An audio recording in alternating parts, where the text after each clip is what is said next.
Hamas's ability to carry out attacks like this in the future. Leader of the SNP, Stephen Flynn.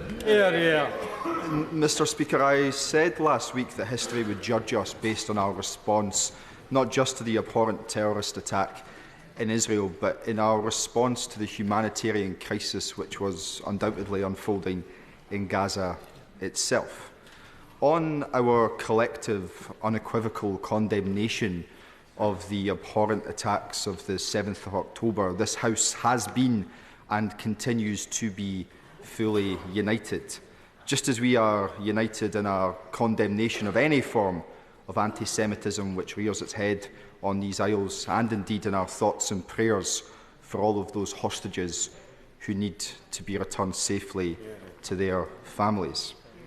However, in respect of the humanitarian crisis in Gaza, and whilst I do welcome the announcements from the Prime Minister today, I believe that we can and must go further.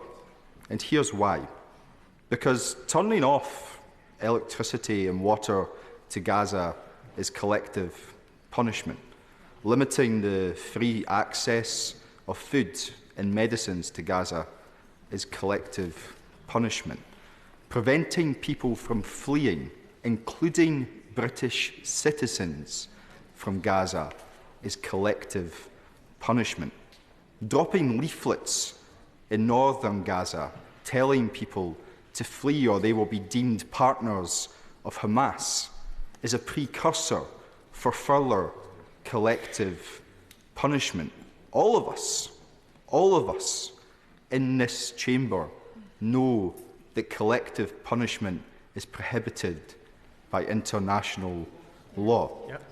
So I ask the Prime Minister to use his office to do some good on the humanitarian side of this conflict in Gaza, and to answer the question which I asked last week.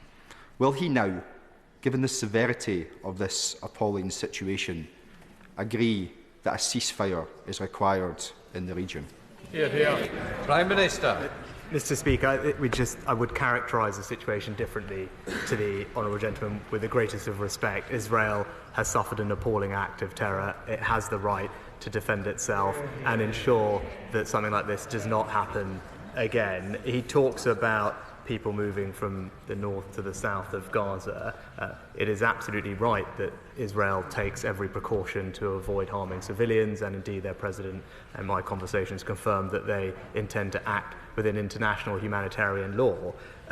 But what is happening is Hamas is preventing people from moving and keeping them in harm's way. And again, he didn't mention that in his statement, but he would do well to recognise that that's Hamas's policy. Hamas embedding itself in civilian populations, using them as human shields, and then preventing them from leaving when they've been given advance notice. Where I do agree and have been very clear is that we must do everything we can to support humanitarian efforts into Gaza, which I'll refer him to my previous comments. Particularly, I raised all these issues with the Israeli Prime Minister, and we will continue to do everything we can. And I would, again, just point out, it's not just a function of money. It is about the logistics of getting what are very considerable amounts of aid into the region, and here the UK has capability and expertise that we are very, very willing to bring to bear, and having active discussions about how best to do so. Vicky Ford. Thank you, Mr. Speaker. Can I start by thanking